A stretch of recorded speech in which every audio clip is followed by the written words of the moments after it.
I need to come up with a better introduction because it seems so weird to just be, hi, and welcome back to the... So I can't think of an intro, so we should just start talking because... Well, so I think it's still good to keep introducing who we are. Okay, let's do that. At least names. All right. I'm Dave. This is Brian. I am a champion certified coach. Been coaching motorcycles 25 years. Run a YouTube channel. You're probably familiar with me. Brian? I've been riding bikes with Dave for close to 2 decades now, I think. I race motorcycles. I have street ridden. I do dirt bikes. I do all kinds of stuff on 2 wheels. And you're an actual engineer and you know things about how things work. So that's always nice. Yeah, so MotoGP, we've had a lot since our last podcast. We've had 2 races since our last podcast. So first question. Yes. So who do you think is going to win the championship? Oh, first of all, it's like, come on. I saw a graphic today that showed the last 3 years, the points at this round. Mm-hmm. So 3 years ago, and I might be off by a few points. 3 years ago, Bagnaia was in the lead at 280 points or something like that. That sounds right. Last year, Jorge Martin was in the lead at like 290 points. Right now, Marquez is in the lead at 380 points. He's a full 100 points ahead of the leader at the halfway point the last 2 years. So I think, barring some massive event or injury, barring his retirement, hopefully no injury. I don't want to see him get injured. What could possibly stop him at this point? Yeah, I think it's a foregone conclusion. But it's impressive to see someone, because he's won 10 races in a row, sprints and GPs, right? Yeah. So 5 perfect weekends in a row, and he hasn't even looked touchable. Like, no one's close. Well, I thought it was really, really interesting. All right, so the Bruno race I thought was really, really awesome because they hadn't been there in 5 years, so nobody had any data, right? So nobody really had the advantage. If anybody had the advantage, it was Honda because they did testing there like 2 weeks ago, right? So everybody was figuring this out on their own. And of course, we get rain for the first day and a half. So nobody actually really gets to practice. Now we get thrown into the sprint race, and this just really, I think, and I'm not really a Marc Marquez super fan, but this kind of makes you where I'm going. They get the both of them have the tire pressure warning on their front thing. Him and Bagnaia. So what does Pecco do? Right? Pecco slows down in the middle of a straightaway so that the guy can catch him, and then because he slows down in a straightaway, not only does one rider pass him, 2 riders pass him. And so he gives up second place into 4th. Yep. Where does Marquez decide to slow down? At the entrance to a corner. And he's waiting in the corner. So as soon as he comes through at the slow point, he can get right back onto his wheel and doesn't really lose any. He gives up the position to get more heat onto his front tire. But how much more tactical was Marquez in that moment to not give up a position where things were fast, but to give up a position where things were really slow. That's like, who's thinking at that level? It's just him. He's the only one at that point. Yeah.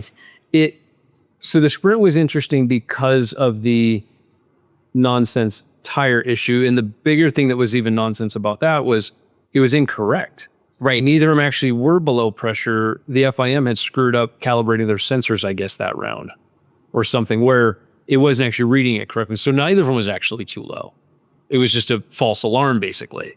So that's, but it's made up drama, but it's drama nonetheless. So we'll take it. But yeah, and you could tell when, as soon as Pecco got into the pack, it was back to normal Pecco, where he couldn't make a pass. He couldn't even hang on to people. He looked easy to pass somehow. Right. And Mark was lashed on the back of Pedro, and Pedro had to have known the whole time when it's, plus 0.93, it's just a matter of time. He's just waiting, and as soon as he went, he pulled another, half a second out within 2 laps, and that was it. So like, I was glad something happened in the race to give it some interest, but he's just on another level right now. So there's not much of a championship battle happening, I would say. No, it was also interesting. You saw a lot of emotional responses, and I think because there was less data, right? Yep. They are all figuring out things as they go. That was the interesting thing I thought about it, because you saw in both races, the Aprilias Bez was really close. The Aprilias were much closer. The KTMs were up there. I mean, when was the last time you saw a KTM and an Aprilia on a podium? Right. Seasons ago, I think. Like, I don't remember the last time it happened. But it was, I think it highlighted, I think we've always thought, and it's probably still true, but we've always thought, well, the Ducati's far and away, light years ahead, the best bike. But I don't know if it's the best bike everywhere or if they just have the best data and they're the best at using data than the other teams right now. They have, I mean, they obviously invested a lot of money in it, right? They have the talent. They have Gigi Dall'Igna, who's a genius, right? You have alien riders. You have F1, Ferrari, Aero guys, right? They have all these things. And, you know, KTM was doing really great. And then now they've been dealing with what they've been dealing with. Aprilia, I still contest that I think Aprilia is probably the closest to the Ducati, but they never had an alien until now.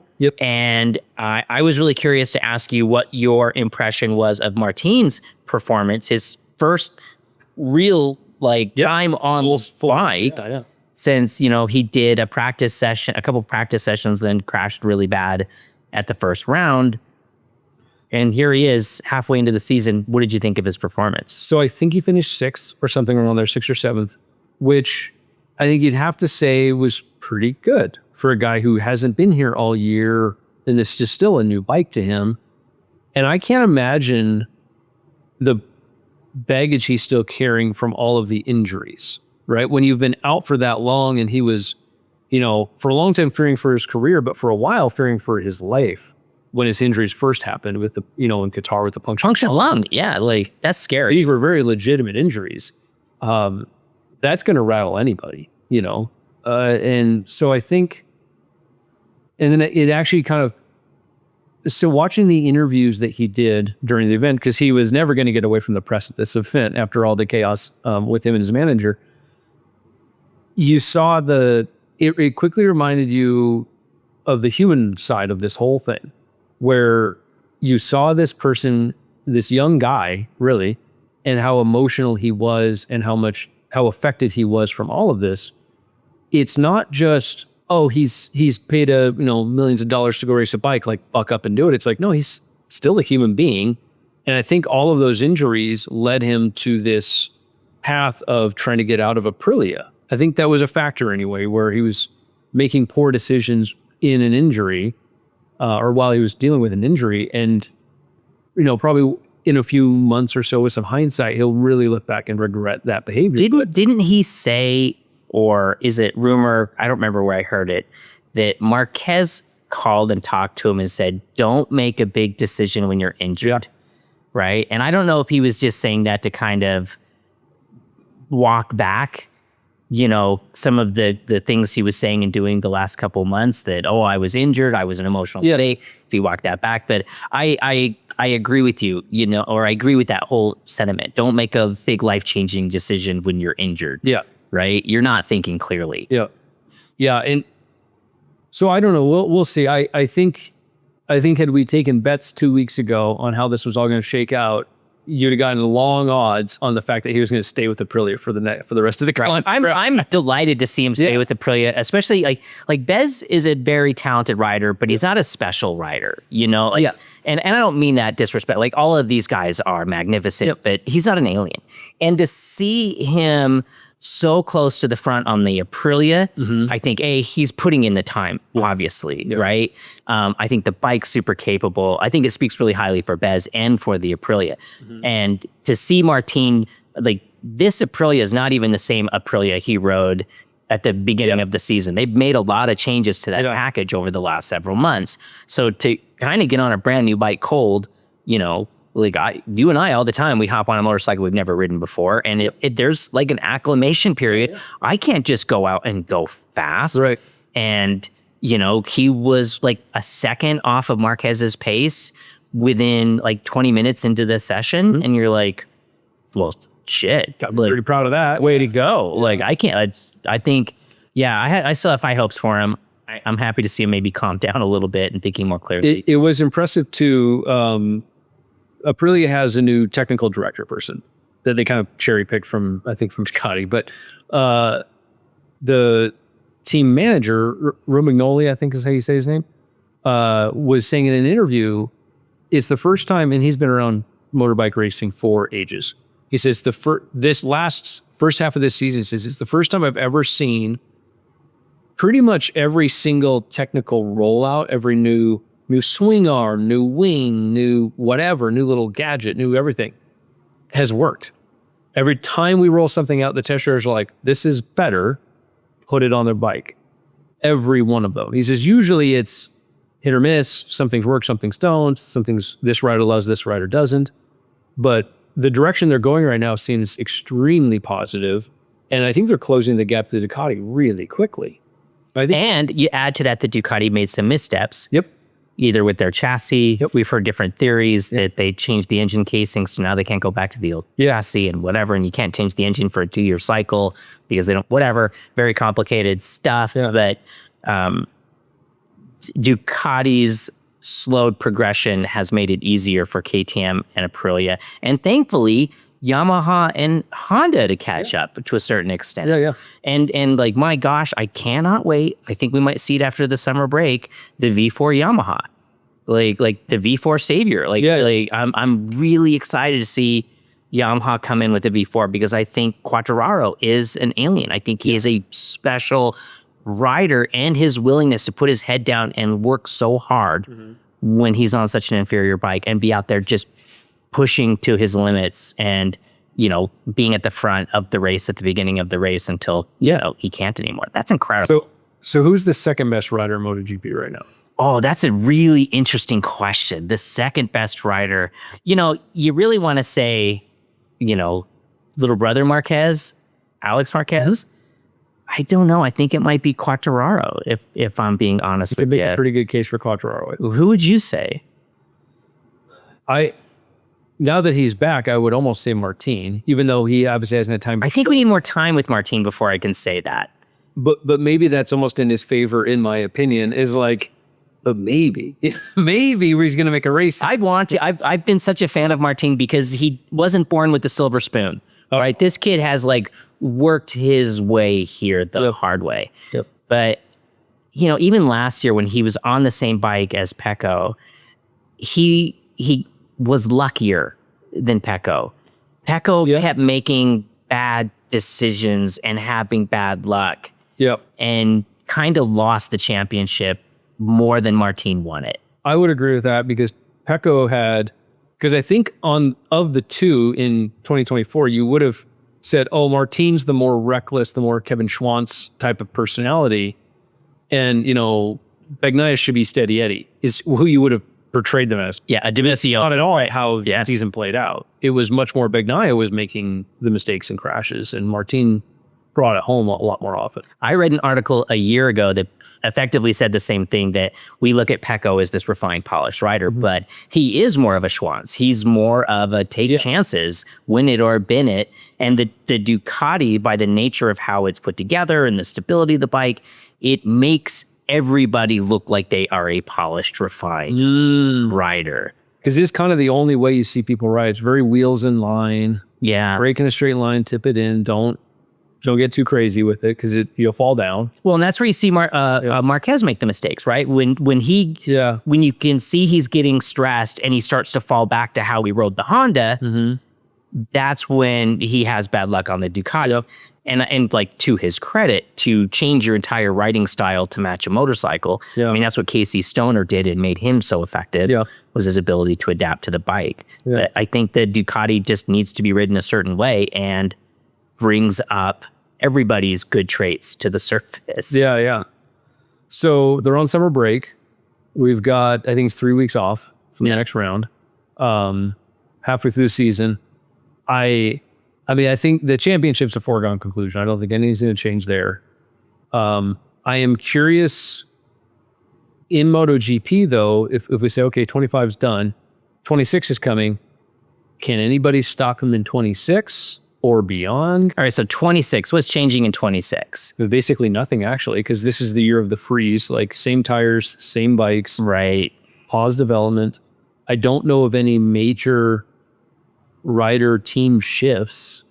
the only There's no silly season this year. not as much. Like they've got to sort out who's going to be Toprak's teammate. Oh, that's going to be interesting. Yeah, all right, so let's talk about that really quick. Is Toprak going to do as well as everybody thinks he's going to do? This'll sound harsh. I think he's going to be sort of a bit of a disappointment. We should disagree more because I think so too. I think he's coming from a Pirelli. He's coming from a very different tire. He's obviously unbelievably talented, but I don't think a lot of people appreciate how different it is to ride a MotoGP bike. Because who else came from World Superbike to MotoGP? I mean, the last one that had any success was Ben Spies. Right, and Ben Spies, he won 3 Grand Prix total, I think. Yes. Which is, especially during the Rossi, Stoner, Pedrosa, Lorenzo, that era, that's not nothing. That's pretty impressive. Right, but he also, I can't remember now, thinking back, because I followed history. He had some bad luck as well, and he was big. So he was physically bigger. He's probably 6 foot, give or take, which is enormous for MotoGP. Tall. He's like, when he was on the satellite Yamaha, was his first year was great, and then he got to the factory team, and the first year was pretty good. And then I think the second year on the factory team, he had all manner of weird mechanical, technical. Right. Yeah. Like, do you remember in Laguna, the shock linkage? I was at that race when it happened. Yeah. And it was like the 4th thing of the season that failed. That's like that. You're like, that doesn't happen. Something's going on in that garage. That doesn't happen. I remember at the time people were criticizing his garage manager, his head mechanic. Yeah. Yeah. Which it would be odd if after decades of being a crew chief and team manager that suddenly Tom Houseworth didn't know how to do it. Right. That seems highly unlikely. Yeah, it seemed a little harsh to me as well. And it was, as I recall, his teammate was Rossi. Would there, it's always good to go when it was Lorenzo, I think. Was it Lorenzo? I don't think, because he was on the red line. I think that's when Rossi went to Ducati. Oh, yes, that is correct. Because it was Colin, Edwards, Ben Spies, which was really a fun time for MotoGP. Yeah. Are we going to get another American? What about Roberts? So he won. Yeah. Which is great for him. That's his 3rd Moto2 win of his career.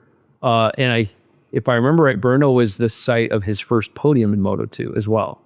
So he goes well there for one.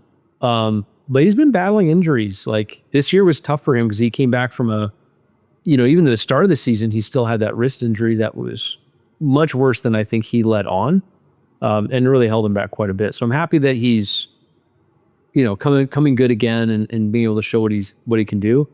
Is there a road to GP for him? I don't know. He has everything in his favor being an American because they so desperately want an American in Grand Prix, but you got to be good enough. Like that might be the, what gets you the ride. And you have to be lucky enough. To be good enough. Like a wrist fracture can be career ending. Yeah. But I would love to see Roberts do well. I've seen some interviews with him. He's really likable. Really nice guy. Yeah. I would say if you're to, rooting for American riders in GP, he's your best bet right now. I don't think there's a better option right now. But it's interesting that, who could beat Marquez? And I would say in Grand Prix, the only one who I think has the talent is probably Acosta. Oh, yeah.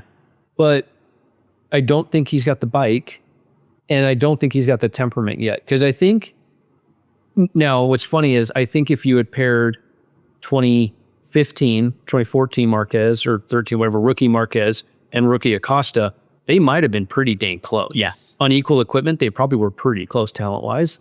But now you pit rookie Acosta, who maybe isn't quite there, with extremely polished and mature Marquez on a Ducati. I don't think he can make up the difference. You would have to put Marquez back on a KTM. Yeah, right. And I love that there's even rumors of that. Right? Are there really? Oh yeah. Because I forget the group. I think it's an Indian bike manufacturer that is invested heavily in KTM and in the race program. Apparently, the rumor I saw, I don't know if there's probably no validity to it, but they basically went to the KTM race leadership and said, we will not accept not having Marquez in the team in 2027. Well, 2027 maybe like it's going to be a different ball. Yeah, I think that's right? their point is like, hey, contracts recycle at that time. Everybody's going to be on a new everything, new chassis, and it was basically like the checkbook's open, make it happen. And so I don't know. It's interesting because that would also put the other part that's interesting about it is it put Marquez back on a Red Bull team, which I think also would be his preference. Right, that's his biggest sponsor. But I mean, Marquez seems still in his career so focused on winning in championships that I just can't imagine him being willing to go, yeah, I'll leave the best bike in the best situation to go there for some money. I don't think the money hardly matters to him at that level. You said something the last podcast that really stuck with me. And it's, we're looking at what's going on and Marquez is probably going to win this year and he's probably going to win next year. Yeah. But you said something about we're going to look back at this time in 5 years and all be like, I remember watching Marquez. Peak Marquez 5 years ago at Bruno is where he had the career-ending arm injury. Well, 5 years of Jerez. But Jerez, you're right. To the day. Oh, okay. It was 5 years to the day. All right. That's where I misunderstood. Yeah. But like to go like from 5 years to he's probably never going to be on a MotoGP bike again. I remember saying after that injury, we will never see him. He might win a few races here and there, but he'll never win another championship. Boy, I'm going to eat my words on that one. Oh, yeah. I think he's, love him or hate him, but his talent is undeniable. Yeah. Here's the other question. Is he going to be the GOAT? Is he going to be the greatest of all time? Is he going to be better than Rossi and Agostini? And you argue that he isn't already. Yeah. I mean, I think if you go on sheer wins and championships, you still have Rossi, you still have Agostini and stuff like that. But I think the only person who will argue that Agostini is still the best is probably Agostini. He seems quite proud of it. He's probably his biggest fan.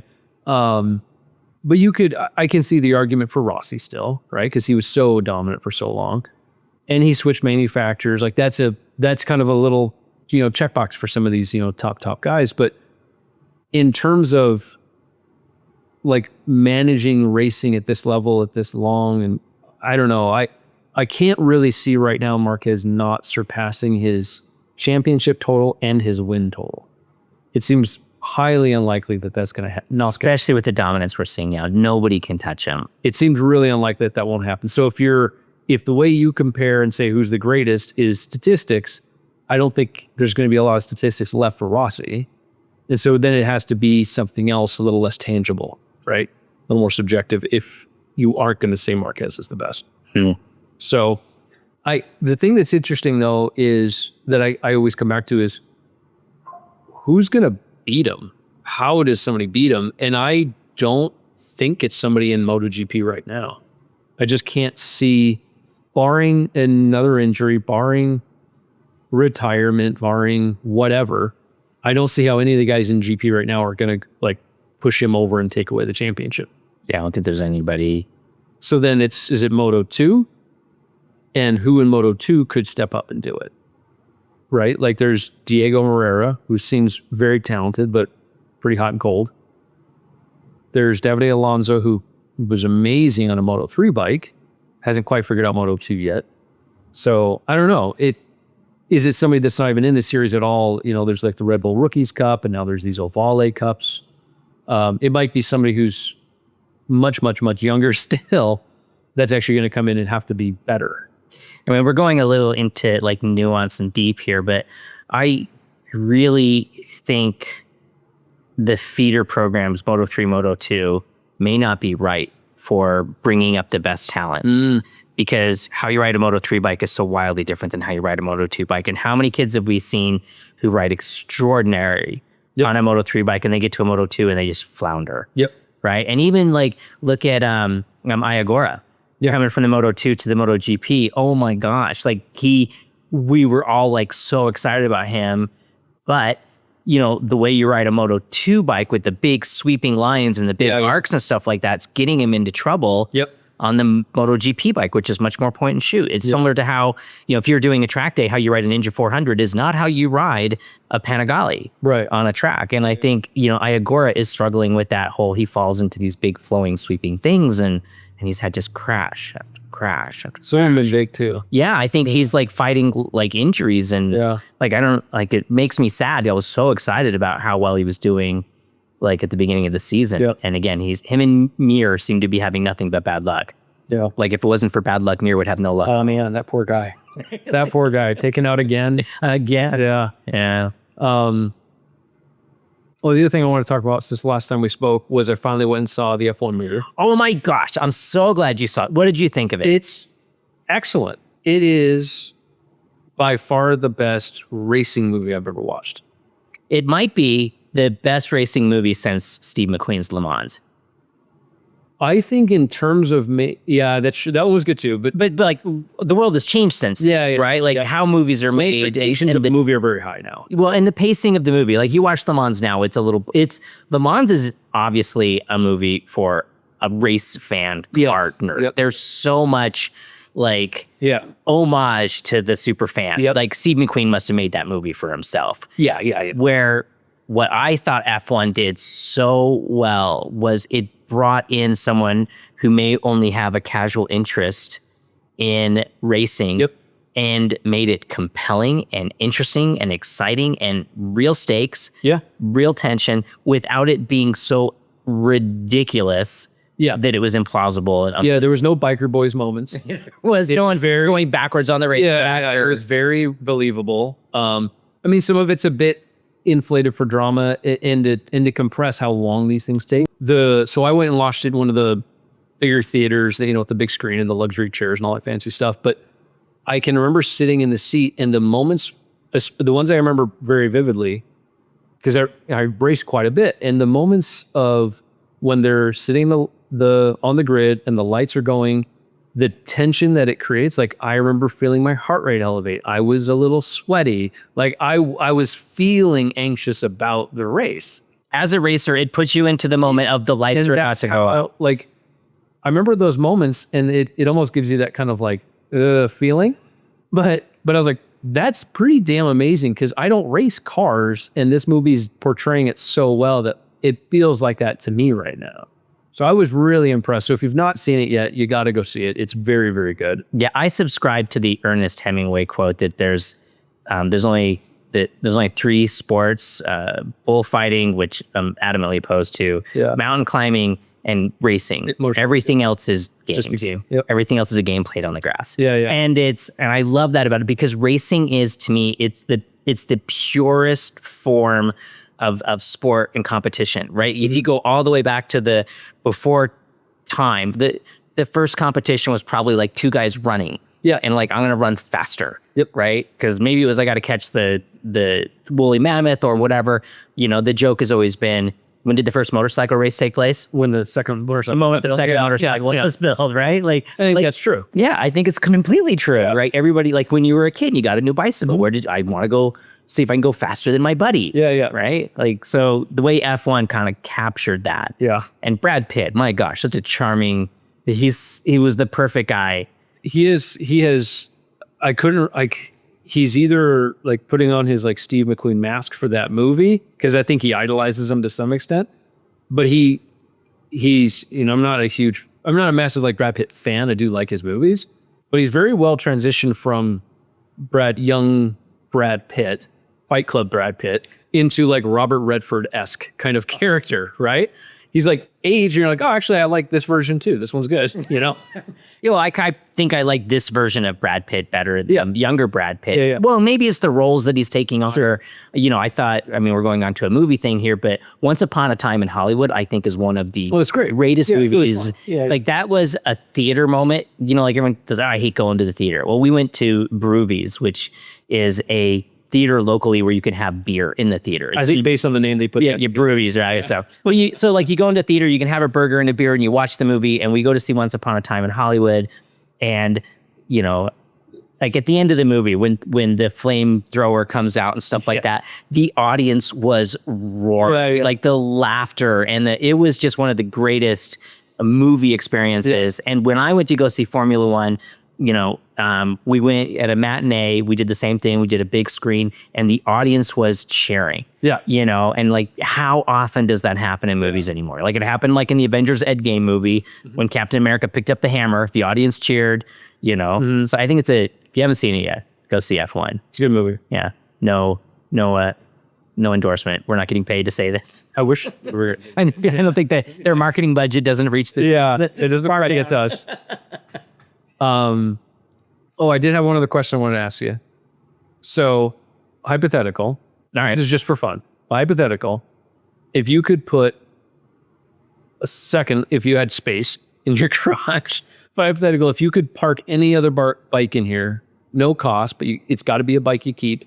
You got to ride it. Oh, we're talking like a lifetime bike. If you could have any motorcycle on the planet, or one that's actually one I could obtain, or one that could be available today. one that could be available. Yeah. So it doesn't have to be a brand new bike. It could be an old. Okay. Well, so there's two ways to answer this, right? Yeah. So like, if it's any bike on the planet, I would unequivocally, I would want a V5 Honda.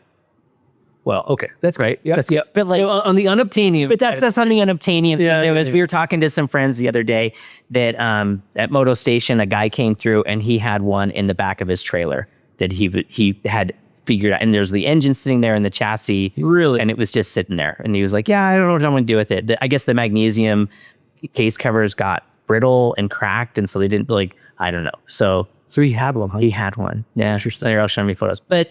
So a bike you're going to ride. A bike I'm going to ride that I would, anyone, this is a harder question than I would have thought. I think it's kind of a fun question because it's. Well, let me ask you, if you have the question, you probably have a bike in mind. Well, I've got a couple. Okay. I'll go through some ideas. So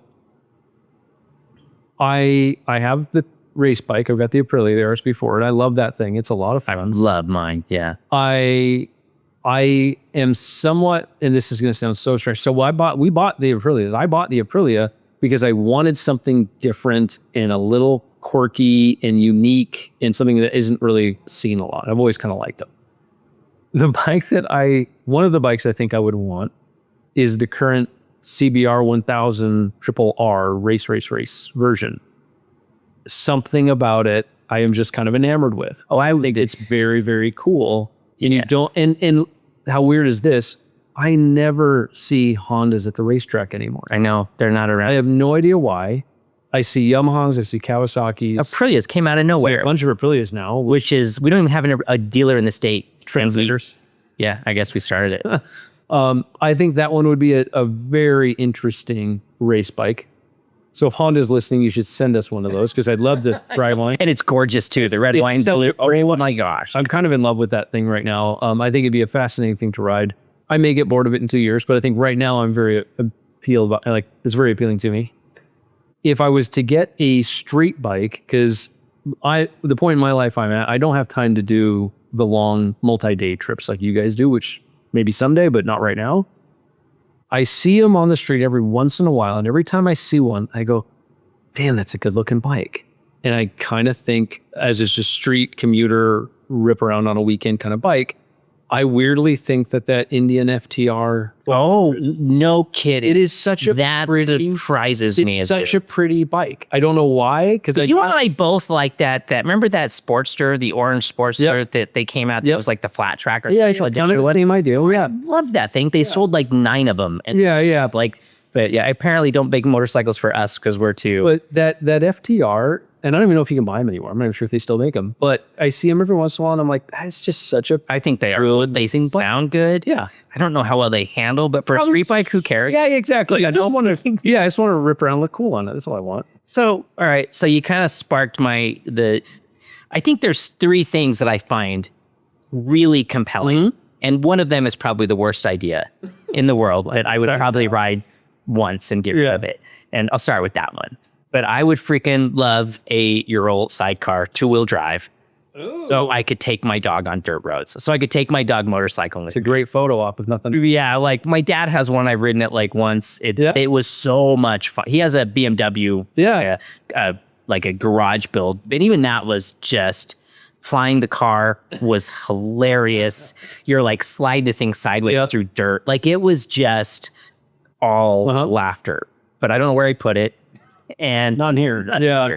and like the Urals, I've heard stories of people like making push rods out of old screwdrivers because there's the parts availability in the Probably place just as well. Yeah. So that aside, I think it's two older bikes that really intrigued me. One would be a Cagiva Elephant. And I don't know if many people even know what that is, but like it won You'll have the to put a car. photo up or something. Yeah, I did if you watch my, I did a review of the Multistrada and I did a whole thing of where the Multistrada came from. And it came from the Cagiva Elephant, which was built to win really Dakar. big tank Yeah. in front. Yeah. Yeah, Cagiva had all the money. Ducati was going out of business. And so they bought Ducati for the motor and put it into a dirt bike chassis and went on and won Dakar like four years in a row or something like that. So, and they had, they're amazing. Fun one. They're totally they had a special compartment under the back seat that came from the side that you could put stuff in, but that'd be fun. And the other one would be an OG original RC30 or RC45 V4 Honda super bike. One of those handmade unobtainium. They're really pretty too. They're kind of special. Yeah, but like, would I ride it is the thing, or would I put it on the wall in the living room and just look at it? Gawk at it. I would ride it. I would have to ride it. You know what's funny? A friend of ours, mutual friend of ours, came out to. It's funny. He gave us the track day that you missed. Anyway, he brought. He's gotten really into the older Suzuki GSXRs, like the S-Rads. Oh, the big ones with the Donald Duck tail, the big giant tail set. It was just so he brought one. I forget what year he brought him. He's rad. Yeah, but it was a 98, 99. Oh yeah. That kind of era. With the paint that looked like paper is being torn off the side. He brought down, really nice guy, brought it to the track day. And it was parked there sitting, and then across it is my Aprilia, which is much more sleek, slim, modern. I mean, there's basically no tail on the Aprilia. And then you look at the tail on this, it's bigger than all the bodywork. it looks like a lunch pail that a construction worker would take. It's huge. Do you remember the TLR? Like, yeah, I actually thought those were really cool. But the tail section was is also huge. Enormous. Yeah. It's bigger than the front windscreen on these bikes sitting over here. It was so big. Yeah. Like the top would come off and you could put your dog in there. I mean, it's probably. Well, anyway, I was teasing him. I was like, it probably qualifies for the bagger class if he wanted because of that huge bagger on the back. But anyway, he's kind of what inspired this question, because he just said, he's like, I've just always been into these weird old Suzukis and I just wanted them. And he's got like 2 or 3 of them now that he's collected, but I think they're kind of fun bikes. I have to confess, every time I get an itch and I go back and I find an old bike that I wanted as a kid and buy it, it's always wildly disappointing. Yeah. Because I've kind of come to the conclusion that old bikes, like old cars, are more fun to look at and imagine what it's like to ride them than what it actually is like to ride them. Yep. They're like, they don't turn, like if you ride at a level of proficiency, you're like, you get frustrated really quickly. Like, because it just isn't as... Yeah, the brakes literally feel like wood blocks on the rotors, or the frame is flexible and twisty. And so I've been looking. So here's something else. I was kind of looking at, they've been hitting like Cop Art and some of these places like that, looking at, what mid-tier shit boxes are now affordable and available that would still be interesting. Something like in the $2,000 price range, like that would be worth buying and worth putting some energy into. And I was going through like there's nothing out there in that price point anymore, which makes me kind of sad. Right. But what bike in that price, like what would you ride? It's like 15 years old. Oh. It was interesting-ish then, but doesn't have any value anymore because it's in that window. It's not old enough to be cool yet. Like that, the retro yet. Yeah, it's not the S-Rad yet. So when I was young, and I would my dad would get all the magazines, and I think I read the magazines more than he did when I was little. I would pour through every ad. I pour through every little review. I knew everything about all the street bikes at the time. And I was too young to even have a bike really. But I remember when the 1998, the first R6 came out. Oh yeah. And it was the white or the blue with the white blocks. and it looked like the future. It did, right? Like, And now you look at it and it's old, but at the time it was this spacecraft. I remember the taillights. Like the taillights, those are so neat. And now you look at them now and you're like, it didn't age that well. But at the time, that was probably the one that I sort of like pined after as a young kid was the R6, because it was like, it seemed like, oh, in just a few years, that could be, I could have that, you know? So that's, and I still, every once in a while, I see one around. They're usually very ratty now. They're not well maintained typically. I can't actually say that I've ever seen a clean used one. But that was probably the one that I wanted, and still, like, when I see it, I'm kind of like, oh yeah, I like those a lot, you know. I was flipping through, and I found one a couple days ago that was really interesting. An old, like, original 690 Duke. Yeah, old KTM Duke. Yep. Like, remember when those things came out? Yeah, I had the 690 SM. Yeah, you had the one with the pointy one. You didn't have like the brunt nose one. No, I had the Spy versus Spy. Yeah, I rode that bike. That bike was cool. It was a fun bike. It was not a pretty bike. It was no, and like you'd go to jail if you had that bike for long. Like that front wheel did not like being on the ground. Yeah, it was a lot of fun to rip around and commute on. But yeah, on the freeway it was out of its depth very quickly. But for commuting around, it was a bunch of fun. So. Well, even like the first Aprilias when they came back with the Rotax motors, right? Not when they came back, when they got big, right? Yep. And like we used to joke that the engine was so ugly only a mother could love it. But those engines ran forever. And like you can find those now for pretty cheap. Some of these early Aprilias. And they were heavy. They were like 500 pounds. Yeah. They made like almost 100 horsepower. For a super bike. Massive 100 horsepower. Almost 100 horsepower. Yeah. Yeah. I don't know. We have to get some. Yeah, I don't know. Like, I keep thinking like it'd be fun to do like a winter project bike. Yeah. The other thought that I have in my mind too might be interesting would be to, you know, you see kids all the time, they crash R3s and they don't know what to do with them. And like, what if you took an R3 and there was what could you turn it into? I don't know if it was the R3. I want to say it was whatever is Honda's little one. Is it like a CB 500 or CB? They make it's a small one like an R3. Yeah, they make like a 300, a CBR 300. Yeah. I saw one of those that somebody had taken the bodywork off and done like a cafe sort of thing, and it was actually pretty good looking. The R3 is without the bodywork is not good looking. No, you'd have to do a lot to it, like the way the gauges are attached and things like that. But that's where naked bikes came from, right? That, you know, in the 80s, especially like the early Gixxers and your early, you know, before the Hurricanes, and you'd crash them and you couldn't replace the bodywork, so people would just like find a big round headlight from a cruiser and stick it on the front and put on a pair of, they would drill 2 holes in the triple clamp for a 2-bar and away you'd go. Yep. And that's where that whole genre of motorcycle came from. And I was talking to my buddy Greg, who works for Aprilia, and they're getting a lot of flack because people are saying, well, the Tuono's not a naked bike. And it's too much fairing. It's too much fairing. Right. And it's like, well, wait a minute. Why are we putting bikes into these little pigeonholes? Is it a hooligan bike? Is it a naked bike? Is it a super bike with a 2-bar? Yeah. Like why are these names determining what class of bike it's to fall into?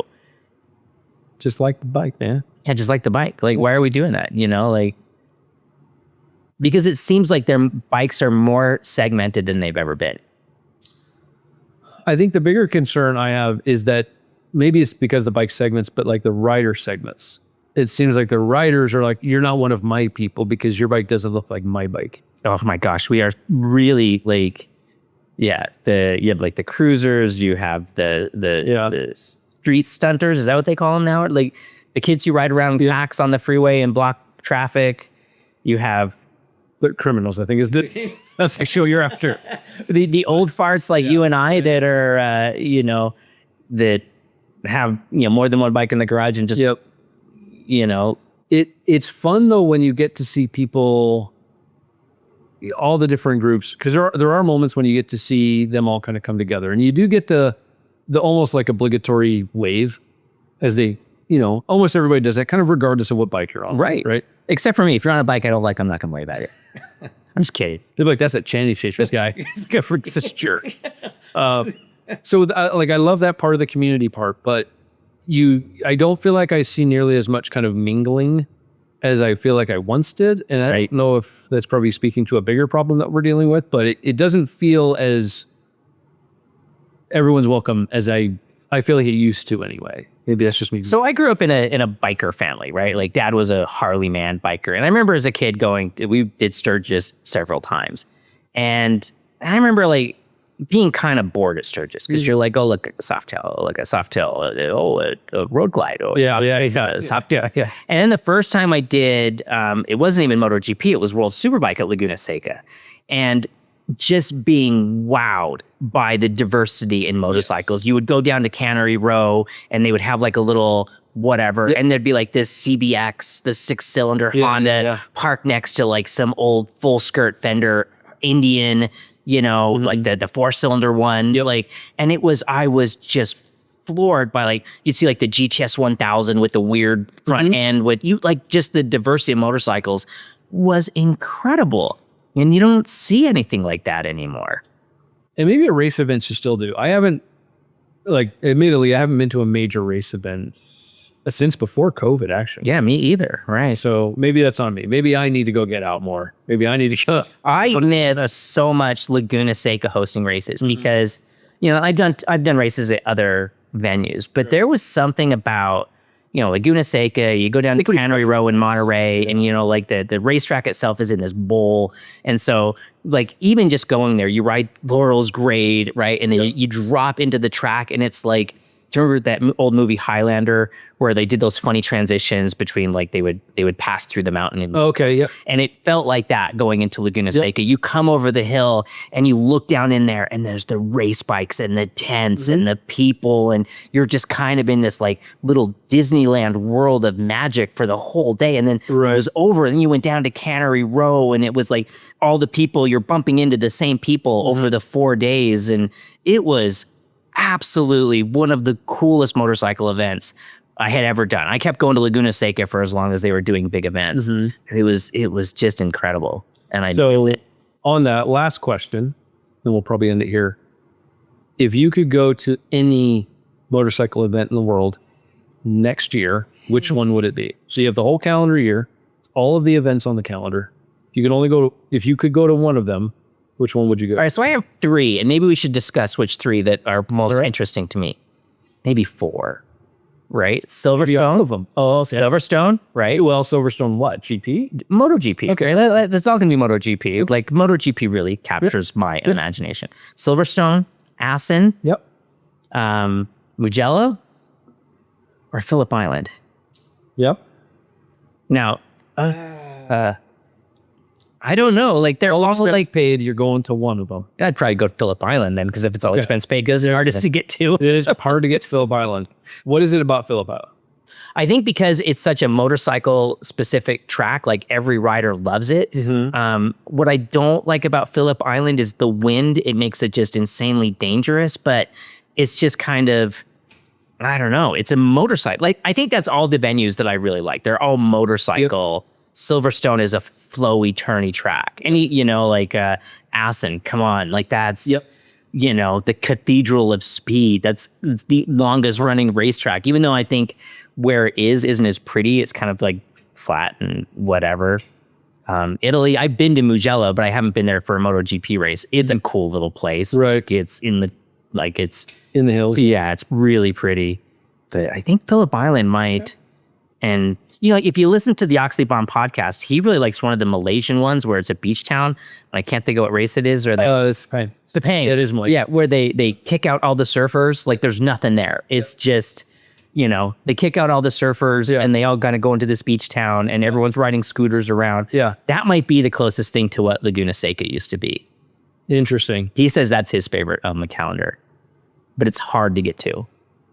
Well, it's probably similar to Australia, maybe even worse, actually. Yeah, there's like no airport. You have to get to Sepang. You take like a boat. Yeah. What about you? What would you? I would say if it's Grand Prix, Mugello is, because I've never been to Italy. Oh yeah. So for me, Mugello is probably the top of my Grand Prix list. Phillip Island would also be great, also because then you get to go to Australia. I think Isle of Man would be. I didn't even consider Isle of Man, because how much longer is Isle of Man going to be going? And that's kind of the other thing of it is, like, how much longer does this get to exist in this world? Like, it's sort of amazing it's around still. You know, it doesn't seem like it ought to be. I might have to change my answer and go with Isle of Man. I think Isle of Man, the other part about Isle of Man that I like is, I think because it doesn't draw big name racers. I mean, they're big names within road racing, but they're not big names otherwise. Even then, they're like some British dude that like rolled up in a van and like he's here for. No, I think that's what makes it so charming. What I love about it is like, I think, and the event lasts for, I think, over 2 weeks. I can't remember now, but it's like a long event. I think because it's long and you have so much exposure to the riders and the fans and the organizers that it almost develops its own little culture during the event alone. Like you get to have a little community during the event because everyone's just intermingling and you're all on an island. You're all gonna have to get to, for us, it's easy because it's English speaking. It's easy to navigate. Convenient for sure. I am a big fan of the Scotch from that part of the world and the UK cuisine. But all of the friends I've got, like Corey went a few years. Right. I had a good friend Ken who went, and he's like, Corey's been around racing as long as I have and done all kinds of other stuff too beyond it. He even came back. He's like, there's nothing like standing on the edge of the road and they go ripping past at, buck 40, buck 60 or whatever it is. He's like, there's nothing quite like that feeling because you don't realize you're so close. So Isle of Man's pretty high on my list. I think I definitely have to go there soon before it doesn't get to exist anymore. Because we used to have a pseudo Isle of Man here. We had Pikes Peak. Well, we had more than just Pikes Peak. There was also, I was talking to a buddy about this the other day. It was in Steamboat Springs. They would do a historical motorcycle racing event in Steamboat Springs, Colorado. And it was a street course. It was a TT course like Isle of Man. And it was absolutely fantastic. I went 1 year. I went the last year, and then it came to Park City for 1 year. So we had a TT race in 1999. I had the hat forever. It's a hat park. It was 1999. They did the vintage racing TT race here in Park City, and where we go mountain biking, there's the big parking lot, and if you go just north, there's that little neighborhood just north of where we parked to go mountain biking. That was part of the TT course. Yeah, and it was. Yeah, and then so like these things are dying. They're going away. They almost have to. Yeah, when we did the one in Park City, I volunteered and we were helping with like controlling the track and like months and months of telling the locals what was going on. The locals had no idea. They were livid. I remember where I was, the race was live and a lady had to get to a wedding and she almost ran me over to get onto the course to get to the wedding. So like with motorcycle races kind of like, they were old bikes. They weren't that fast, but they were on old tires. Still on old brakes. Curved. Yeah. Like hay bales. Jeez. Yeah. So. Well, yeah, I think Mugello from MotoGP race, Phillip Island I think would be amazing too. I don't know if Phillip Island is as amazing as a spectator. That's what I've wondered before. I've talked to people who have been, so our buddy Scott has been to Phillip Island. Our buddy Mike did World Superbike at Phillip Island. I might agree with you that it may not be like the MotoGP event that's just kind of bonkers and crazy. Like I think any of the Spanish GPs would be where they storm the track at the end of the race or something like that. To be with that many like-minded idiots like us who just love this sport at that level. Yeah, it is funny because I've heard them talk about before that they're always surprised at how well attended Sachsenring is, the German round. Yeah. When it's a foregone conclusion that Marquez is going to win the race, and it's not that great of a venue, but it's packed, and there's no German riders in the GP at all. It's like they're just fans, which is cool. So I think it's kind of a pretty track. Like the track itself is all right. I think it's kind of set in like an industrial park. And it's pretty small, but like they have like the corner that goes around that little guive of trees that's always good for drama. I always get Sachsenring and Nürburg, or not Sachsen. What's the other? Spielberg. Like those names are similar enough. I always get them transposed in my head as to. So last round I thought it was Spielberg. And I'm like, oh, yeah, really a fan of that track. Like that's just an F1 track. Yeah, it's a point and shoot track, and it's small and it's pretty. Yeah. Freaking in Austria. Yeah. Up on the hill. Like it's funny because it's almost the opposite of Sachsenring because it's nothing but fast straights and hard braking. Where Sachsenring's like Almost a go-kart track. on your side. That's all it is. Right. It's on the side. So Well, Mugello is really pretty when you're there, and there's a little town just outside. Mugello is unbelievably pretty. You're just not far from like all the vineyards in Tuscany. It was one of my highlights of our trip to Italy was Mugello. what's the plan for it? Yeah. Anything else to cover? I don't think so. Oh, I was gonna say, if you guys would like, send us photos of your motorcycles or your trips, and we'll talk about them. We'll rate your motorcycle for good or for bad, or we'll tell you what you think, or send us photos of like your vacations and places that you've been, and we'll bring them up on the podcast, I think, maybe, and talk about them. Yeah, I'm curious in the comments what's the one bike you'd add to your garage? Yes, tell us what you would like. What event would you go to? I think those are really interesting discussions because I love hearing people's reasons. Because some of them are really obscure, and I'm like, oh, I would never think that. I'm like, oh, that's a. Or they'll bring up something like, oh, I wouldn't have felt like Dakar would be all this. Would you like to see some Dakar? Freak. So, yeah, share what you got. I'm curious to read about it. And we make this for you guys. If there's something you want us to talk about, or if you have questions, or we haven't really spoken much about riding technique or any of these other things. I thought we would talk about Vanishing Point, but maybe we'll put that off until next time or whatever. Let us know if you have questions. We'll talk about it. Maybe we can go deep dive into like, especially with your racing background. When we made the rear brake video, you and I had big long discussions on how to formulate that script, and that video has been a really solid performer with lots of questions. People have lots of questions about the rear brake, so bring it up. We'll talk about it. Awesome. Cool. All right. Thanks, guys. All right. We'll see you next time. See ya.